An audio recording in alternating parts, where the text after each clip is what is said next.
Today we're going to talk about one of the most upsetting stories I've ever heard in my entire life. If you like creepypastas, if you like analog horror, cults, and weird stuff like that, you're really going to enjoy this story, and I highly doubt that you've heard of it. The only reason I say that is because when I looked up this content on YouTube after watching the video that I watched, there were no people elaborating on what they had seen or learned about this situation. There was only one video, and I will put that YouTube video, like the creator and the title here so you can watch it. This is where I got most of my information. But after watching that, I wanted to deep dive and I couldn't find anything else.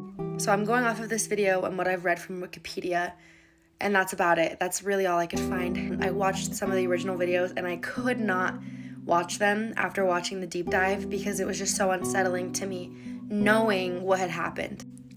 Trigger warning, I'll put a list of the things that we're going to kind of talk about. I don't want anyone to be upset or feel ill or unwell after hearing any of these subjects, so just keep that in mind. And I hope I can get through most of it. I might have to do a part 2. One thing to note about me as well is I love cults. I love true crime, murder, horror stories, horror movies, scary stories, all of that stuff. I love analog horror. I love creepy internet lore. I really do love it all. And I like to think that I have a pretty strong stomach, but I kid you not that learning about this cult and this story and these videos made me have to pause watching it to say prayers because I was just so unsettled. But without further ado, let's talk about life with Grandpa. Grandpa were these VHS tapes given to a bunch of families living in the Philippines, and they were these puppeteer videos circling Grandpa and 3 kids. And there was Davito, Davida, and Litsi. And there were these 3 kids that were super young. The voice actors were probably toddlers, 4 or 5 years old, really young. And it had his wife, Mother Maria, and there were also an aunt and uncle featured that would help teach these kids lessons centered on Christianity. And as a Christian myself, watching these videos was really unsettling and very jarring and very uncanny valley. The puppets are very realistic looking. They are modeled after the real people that they represent, which to me is even creepier. Life with Grandpa follows his family, the Love family, and they teach their kids how to pray, how to trust the Lord, how to believe in miracles, and how to show love to one another, to show love to everybody. There are some pretty weird scenes, there's one where Davida falls down a hill, and instead of taking Davida to the doctor to get stitches, the aunt character licks her cut and sucks the dirt out of the cut in her forehead and spits it out. And they all pray that a scar won't form on Davida's head. Once Davida is healed and there's no scar on her forehead, Davidito is like, this is what happens when we pray. Miracles happen and the Lord provides a way. They're already discouraging medicine and the practice of seeing doctors and getting help from licensed medical physicians. They say you don't need that. You just need prayer and faith and everything will be okay. As a Christian, there's nothing wrong with that, but we need to be aware of the fact that sometimes we do need medical attention. If you are having a massive gash in your forehead that needs stitches, I hope you go to the doctor and get that checked out, right? In the show, when things like this happen, they teach the kids to pray and trust the Lord and to avoid going to the doctors. Another theme that's taught very heavily in the show is obedience. Also, as a Christian, I understand the principle of obedience, but we also believe in free will and being able to make decisions for ourselves, right? Life with Grandpa, they're indoctrinated to trust and obey, trust and obey, trust and obey, trust and obey, trust and obey.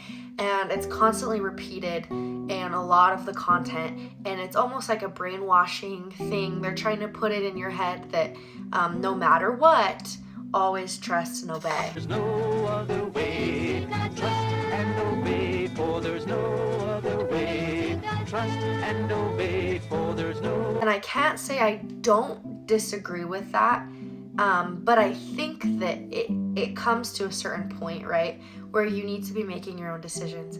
You need to be doing what's best for you. And sometimes our parents or trusted adults do things that they shouldn't. And that doesn't mean that you should just trust and obey them. Use critical thinking.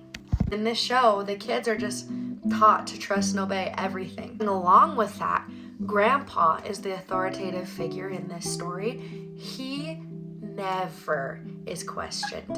And any time that Davida, Lisi, or Davidito or Mother Maria talk, they only ever reiterate whatever Grandpa says. From the surface, this TV series seems harmless. A little bizarre, right? But not too off from some of the shows that might have been coming out at this time period. It was like around the 1980s. And, you know, there was like Sesame Street and things like that where puppets were happening.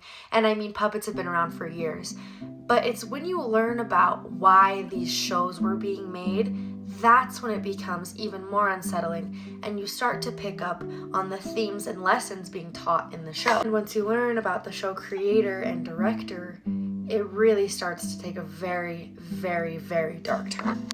David Berg was a freak. He was I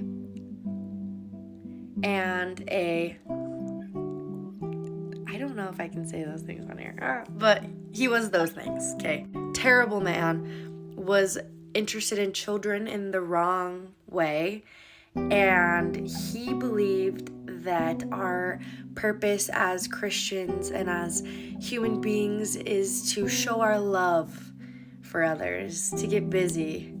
He starts